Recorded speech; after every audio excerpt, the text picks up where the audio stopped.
Assalamualaikum warahmatullahi wabarakatuh. Berita Uronyo. Anggota DPR RI dari fraksi Partai Golkar Ilham Pangestu nak ke siro anggota Dewan yang hana tua ke rakyat yang tengah dalam susah. Tiap uro Jumaat anggota Dewan nyan nak pegot program Jumaat Berkah. Buat nyan diperjalan oleh tim Ilham Pangestu Peduli atau yang disebut IP Peduli. Kagejak me bantuan ke urang susah rata sago lam Kota Langsa. Lagi kepegah oleh Ketua IP Peduli Bang Erdiwan yang geapit oleh Bendahara Gopnyan Bang Suroto nibak berita bahasa Aceh Freelance News uro Jumaat tanggal 5 bulan 6 tahun 2022. Tim IP Peduli kagejak juk bantuan kedua boh keluarga kurang mampu di Kecamatan Langsa Kota. Sahabat Ilham Pangestu Peduli ini berkunjung ke rumah kedua, rumah Ibu Kamariah. Tadi sudah berkunjung ke rumah Pak Astamam, Desa Blangpaseh. Sekarang di Desa Kampung Jawa.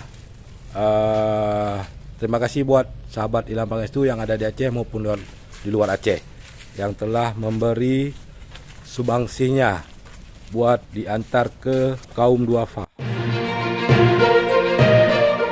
Bantuan yang diajuk nibak Jumaat Berkah kalinya nak ke Bapak Astamam umur gopnyan 70 tahun urang Gampung Blangpaseh Kecamatan Langsa Kota dan Nek Kamariah umur gopnyan 72 tahun urang Gampung Jawa Muka Kecamatan Langsa Kota. Terima kasih buat Ilham Pangestu, semoga menjadi pemimpin yang baik dan bijaksana. Semoga sukses terus. Anggota DPR RI Ilham Pangestu memang cukup bereh haju. Program Jumaat Berkah Gopnyan melalui IP Peduli sabi-sabi melanjut.